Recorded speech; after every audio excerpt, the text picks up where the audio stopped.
Hello. Hello, everybody. Thank you, council members. How are you? How are you? Good afternoon. Well, good afternoon. It's wonderful to see everybody here, and it is a wonderful day, certainly in Washington, D.C. We are here because people have worked day in and day out on behalf of the people in Washington who experience homelessness. We're here because of the hard and tough work that we have undertaken for the last year and a half. And we're here because many people came together to make sure that this plan works. We're here because more than 12,000 people raised their voices and signed a pledge to close D.C. General and to make homelessness in Washington, D.C. rare, brief, and non-recurring. We're also here because families in D.C. General deserve a fair shot in this town, and we can do better.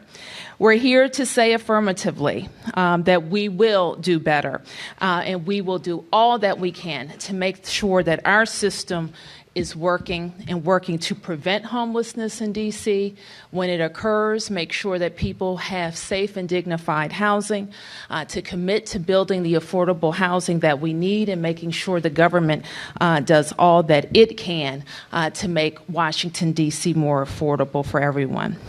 I want to recognize all of the people who have worked really hard on a significant plan to move forward our homeless prevention and our emergency housing plans. So let me start with our City Administrator, Rashad Young. Give him a big round of applause. Deputy Mayor for Health and Human Services, Brenda Donald. Give her a big round of applause. The Director of our Department of Human Services, Laura Zeilinger. Give her a round of applause.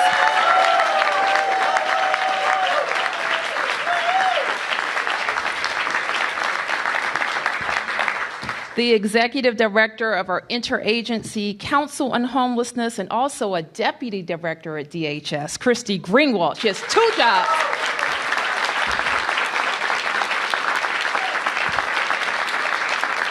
And I want to acknowledge Admiral Chris Weaver, the Director of the Department of General Services. Give him a big round of applause.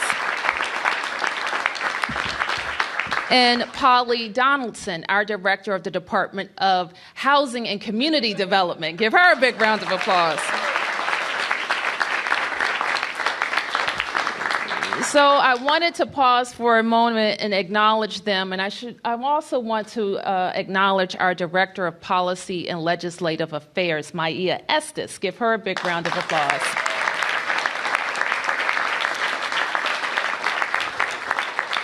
This team sat around a table with me and their staffs week after week after week after week after week after week to make sure that we were advancing a citywide plan that would allow us to close D.C. General and live up to the commitments that we made to the people of the District of Columbia, that we would have a citywide solution. And I'm just really grateful for their innovation, for their smart work, and for their dedication to the people of the District of Columbia. I would also like to thank the members of the council who really took up this challenge. And it's a big thing to say you're going to close D.C. General and that it's going to be a citywide solution. And I want to acknowledge the hard work that they have done to get us to this point. And thank them we sent a piece of legislation to them in the fall to make sure that we had the system in place to tackle these problems. And then we sent a piece of legislation to them in the early part of this year with the actual plan to close D.C. General. And we're grateful for all of their support. So let me start with the chairman of the council, Phil Mendelson. Give him a big round of applause.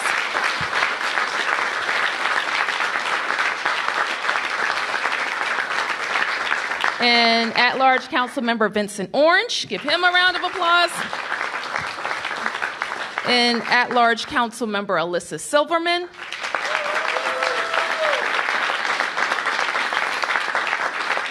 And the Ward 3 council member Mary Che.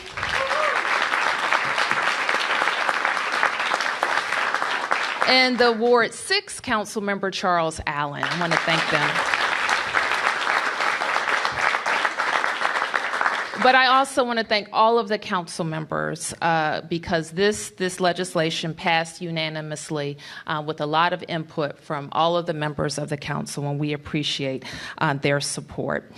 We also sent out a call to everybody that we work with, that the council works with, that we work with, to explain our plan and ask for support. And as we got throughout the committee, all 8 wards talking about this strategy, we would see the people who advocate for the homeless each and every day there to support us. And so we want to thank you, too. To our friends at the Washington Legal Clinic, where are you?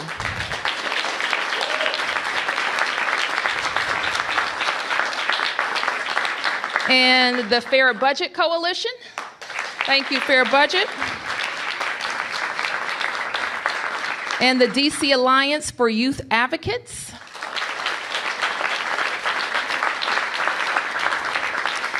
And the Children's Law Center, thank you. And to dozens of ANC commissioners and community members who came out to ask questions, to challenge us to think differently, to speak up for the homeless, to make sure our plans would fit into each and every neighborhood, and to make sure that they would be sustainable for generations to come. We thank you. So let me just say a little bit more about DC General. You told me, the residents of Washington, D.C., that you would stand front and center with me on a plan to close DC General. And we don't need to rehash all the reasons, but I can say very clearly that the consensus around Washington is that we must close it. We came up with a plan, a good, solid plan to replace DC General with safe and dignified short-term family units across the entire city.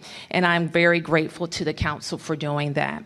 So over the course of the next 3 years, we will finalize these plans and deliver these projects. We will hire architects to design beautiful facilities for each site. We started with some of that design, which we have presented to the community.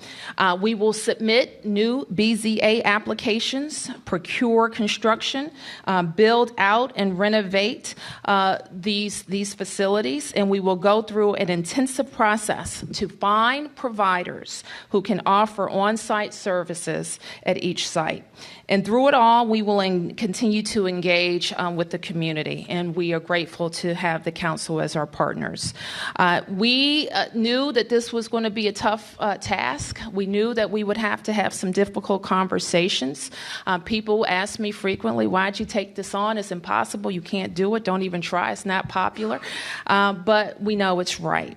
And because of all of us standing together, we will be able to accomplish this for the people of the District of Columbia. And before I turn to Councilmember Mendelson to say a couple of words, I also want to acknowledge my friends at WIN in the blue shirts. How about up here at WIN? Thank you,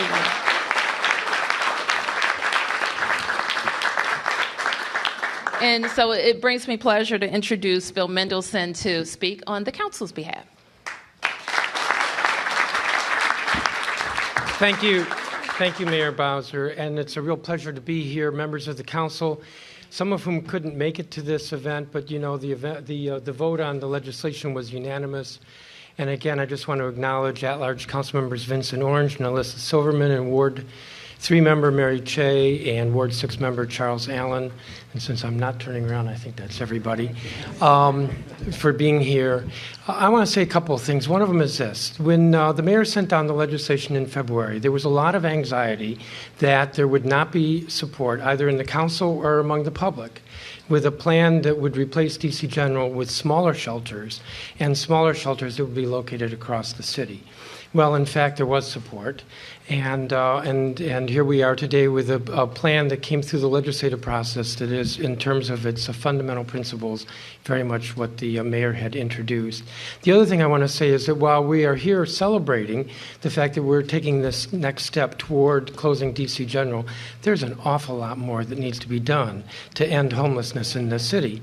So we are going to be replacing a shelter with smaller shelters, but there's a lot of heavy lifting to do with reducing the number of folks who go into homelessness, and a lot of work to be done to ensure that those who do get into the shelter system are able to exit the shelter system quickly. And that's an awful lot of work. I want to commend the mayor and her administration and Laura Zeilinger and Christy Greenwald because they've developed a plan to do that. Now, it hasn't happened immediately, and we didn't think it would happen immediately, that is, in terms of reducing the population. Although, if I remember correctly, with regard to veterans, we have made significant progress, and so over the next few years, I'm hopeful that what we will see is a smaller population. I want to say an increasingly smaller, is that the right word? A decreasingly smaller population in the shelter system. So again, Mayor, it's a real pleasure for all of us to be here with you. Thank you very much. Thank you.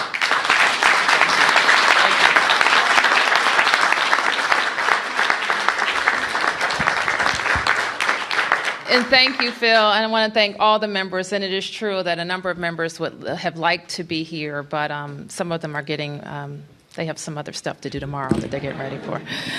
So we can appreciate that. So we're happy to take a few questions, and we'll stick to this issue, and I'll make myself available after for any other issues from the press. Yes, Sam. Mayor, you said at the time that, I guess this passed the council, you were concerned that some of this land could not be acquired in time for this to happen. What are your thoughts today? Will everything happen by 2018 as you originally said? No, it won't. And so what we know is that we're working very diligently and as fast as possible. We had a plan that we believed would get us all of the units built by 2018. And so now we're working on the timeline, especially for the new sites, because they will have to be designed and they will have to start the BZA process. New sites meaning which ones? In wards 3, 6, and 5. Are there any other questions? All right, we're going to get to the bill. One more on that. Yes. The goal then, is there a date you have as a goal at this point for closing DC General? Well, we think that we will be able to deliver, and I say we think because we're at the very start of the redesign process and the zoning processes for the 3 new sites. And so we're going to work very diligently to get them all constructed by 2019. Thank you, everybody.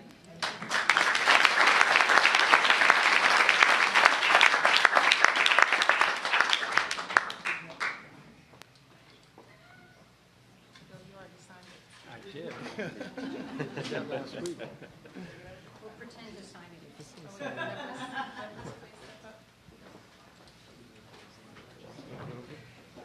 Get in there, sign